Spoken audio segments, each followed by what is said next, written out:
ఈరోజు దాల్మిల్ సూరి అని చెప్పేసి మోరిమి శెట్టి సురేష్ అలియాస్ దాల్మిల్ సూరి ఈ పర్టికులర్ పర్సన్ పైన దాదాపు 2016 నుంచి కూడా కేసెస్ ఉన్నాయి.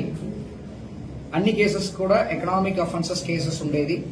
రీసెంట్ గా ఒక ల్యాండ్ ఇష్యూ మేరకు attempt to murder as well as criminal trace pass కిందకి మనం 42/2025 కొత్త చెరువు పిఎస్ కేసులో ఈ రోజు అరెస్ట్ చేయడం జరిగింది.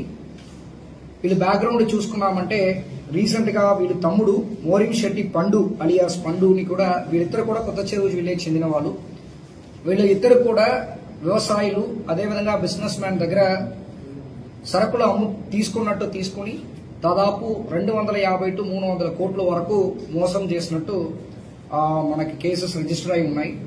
ఇది మనము ఆంధ్రప్రదేశ్ లో దాదాపు 42 కేసుల వరకు ఉన్నాయి.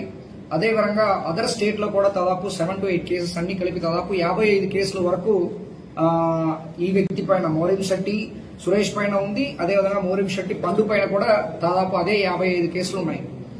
సో దీని మేరకు మనం మోరిమి శెట్టి పండుని మనము రీసెంట్ గా ఒక 2 months ముందు అరెస్ట్ చేసేసి జైలుకి పంపించడం జరిగింది. తర్వాత వాళ్ళపైన ప్రివెంటివ్ డిటెన్షన్ యాక్ట్ కూడా పీడీ యాక్ట్ కూడా పెట్టడం జరిగింది రీసెంట్ గా. సో దాని తర్వాత ఈ మోరిమి శెట్టి సురేష్ అలియాస్ దాల్మిల్ సూరి అనే వ్యక్తి దాదాపు 6-7 నెలలుగా అబ్స్కాండింగ్ లో ఉన్నారు. మనం దాని మేరకు మనం స్పెషల్ టీం ఫామ్ చేయడం జరిగింది. స్పెషల్ టీం ఫామ్ చేస్తూ వాళ్ళని వారంగల్లో మనం అరెస్ట్ చేయడం జరిగింది. అరెస్ట్ చేస్తూ తీసుకుని రావడం జరిగింది.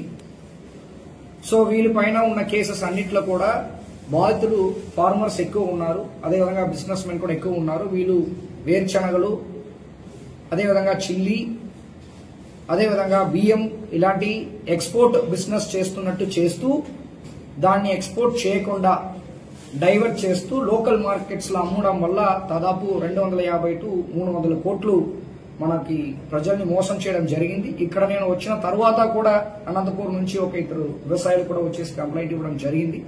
ఇప్పుడు దీనిట్లో ఏంటంటే ఈ పర్టికులర్ కేసెస్ లో మేము ఇప్పుడు దర్యాప్తులు స్టార్ట్ చేస్తాం. అంటే ఆల్రెడీ కొన్ని కేసెస్ లో ఎకనామికల్ అఫెన్స్ కేసెస్ లో, పాత కేసెస్ లో కొన్ని కేసెస్ లో కాంప్రమైజ్ అయిపోవడము, తర్వాత సివిల్ నేచర్ కిందకి డిస్పోజ్ చేయడం అనేది జరిగింది కొన్ని పాత కేసెస్ లో. కానీ కొత్త కేసు రీసెంట్ కేసెస్ లో ప్రాపర్ ఎవిడెన్స్ గ్యాదర్ చేస్తూ కొన్ని కేసెస్ ఆల్రెడీ ట్రయల్ స్టార్ట్ అవబోతున్నాయి. కొన్ని కేసెస్ లో ఇప్పుడు ఈ వ్యక్తిని అరెస్ట్ చేయడం వల్ల రిమైనింగ్ ఏమేమి అండర్ ట్రయల్ కేసెస్ ఉన్నాయో అన్ని కూడా పీటీ కేసెస్ గా కన్వర్ట్ చేస్తూ ఇమీడియట్ గా ఛార్జ్ షీట్ వేస్తూ వీళ్ళపైన ఇమీడియట్ గా ట్రయల్ కండక్ట్ చేస్తున్నట్టు ప్లాన్ చేస్తున్నాము. అది కాకుండా ఆర్గనైజ్డ్ క్రైమ్ అంటారు, అంటే ఒకే విధమైన క్రైమ్ ని మళ్ళీ చేయడం ఆర్గనైజ్డ్ క్రైమ్. దీంట్లో కొత్త సెక్షన్ ఉంది 111 బిఎన్ఎస్ అని చెప్పేసి ఆర్గనైజ్డ్ క్రైమ్ కింద కూడా ఈ ఎకనామిక్ అఫెన్సెస్ లో కంటిన్యూస్ గా అఫెన్స్ చేయడం అనేది ఆర్గనైజ్డ్ క్రైమ్ కిందకి వస్తాయి. కాబట్టి సెక్షన్ ని కూడా ఆర్గనైజ్